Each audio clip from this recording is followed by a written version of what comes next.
శాంతి. భారతదేశం పావన భూమి. భారతావని మహోన్నతమైన సభ్యత, సంస్కృతులకు పుట్టినిల్లు.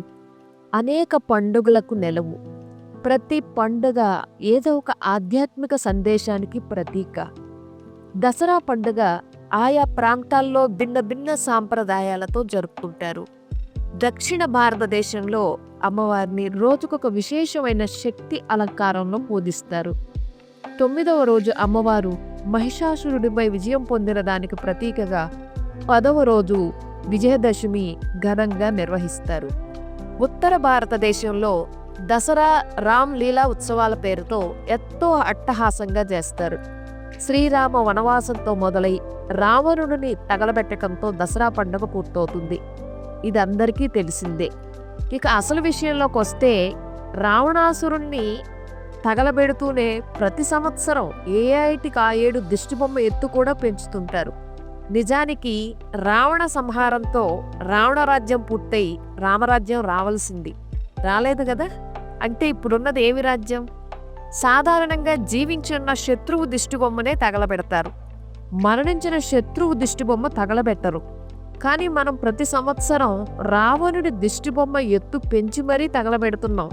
అంటే రావణుడు ఇంకా మరణించలేదు, జీవించే ఉన్నాడని స్పష్టం అవుతూ ఉంది. అయితే దిష్టిబొమ్మను తయారు చేసి తగలబెట్టినంత మాత్రాన రావణుడు తగలబడతాడా? అసలు ఇంతకీ ఈ రావణుడు ఎవరు? ఇప్పుడు ఎక్కడ ఏ రూపంలో ఉన్నాడు? ఆయన అసలు సమూలంగా ఎలా నిర్మూలించాలి, ఎలా తగలబెట్టాలి? ఇంతకీ రావణుడి 10 తలలు దేనికి ప్రతీక? 10 తలలు, అన్ని భుజాలు ఎవ్వరికీ ఉండజాలవు. దీనిని బట్టి రావణుడి రూపం వెనక ఏదో బలమైన ఆధ్యాత్మిక ఇతివృత్తం దాగి ఉంది అని అర్థం అవుతూ ఉంది.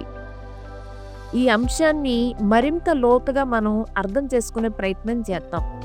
మన తపశ్శక్తితో భవిష్యత్తును ధరించిన మన ఋషులు మునులు రాబో యుగాల్లో మనుషుల్లో ధర్మపతనం ముందే ఊహించి వారిని సక్రమమైన మంచి మార్గంలో నడిపించేందుకు అవసరమైన నైతిక సూత్రాలను, ఉపదేశాలను, విలువలను వేదాలు, ఉపనిషత్తులు, కావ్యాలు, పండుగలు, ఆచారాల రూపంలో సంకేతాత్మకంగా పొందుపరిచి మానవాళికి అందించారు.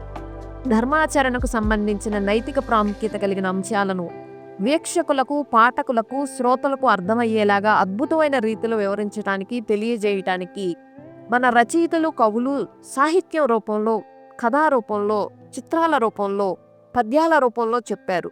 ఉన్నదున్నట్లు చెప్పే కంటే చిహ్నాల రూపంలోనో, దృశ్య రూపంలోనో, ఒక సంఘటన రూపంలోనో, ఒక సంఘటనను సృష్టించి అందులో ఒక పాత్రను రూపకల్పన చేసో చెబితే ఎవరైనా బాగా అర్థం చేసుకుంటారు కదా. అందుకే రామాయణం మొదట్లో వాల్మీకి నా ఊహలోని రాముని గురించి వ్రాస్తున్నాను అంటారు. ప్రతి కావ్యం, అందులోని పాత్రలు మనిషి అంతరంగానికి ప్రతిబింబాలు.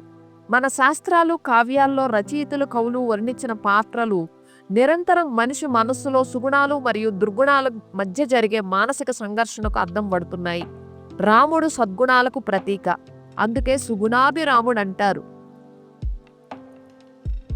రాముడంటే ఆనందాన్ని ఇచ్చేవాడని మరొక అర్థము ఉంది, అందుకే ఆనందాభిరాముడు అంటారు.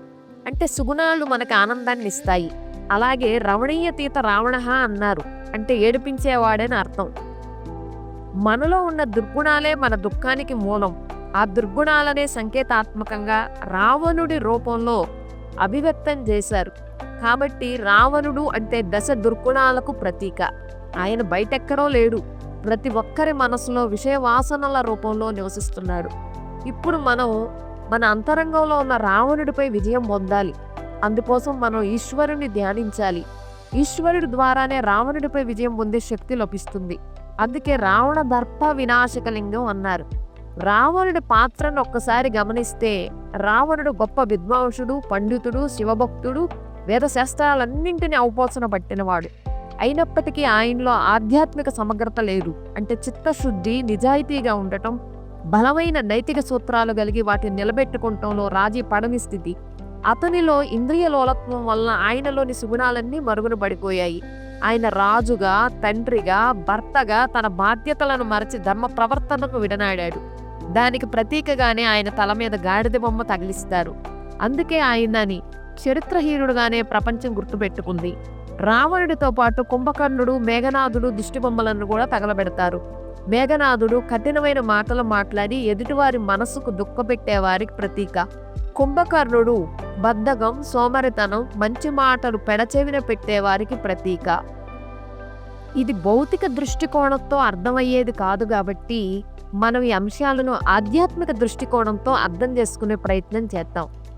ఆధ్యాత్మికత్వం భాషకు సంబంధించింది కాదు, భావప్రధానమైందని మన ఋషులు, మునులు, ధార్మికవేత్తలు, పరిశోధకులు ఏనాడో స్పష్టం చేశారు. రావణుడికి 10 తలలు 20 చేతులున్నట్లు మనం భావిస్తూ వస్తున్నాం.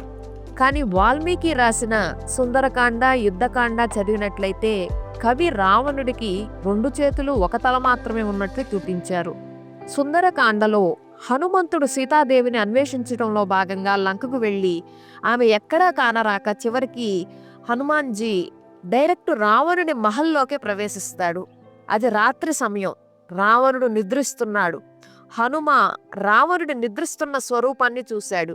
వాల్మీకి నిద్రిస్తున్న రావణుడి రూపాన్ని 1 తల 2 చేతులతో ఉన్నట్లు మాత్రమే వర్ణించాడు.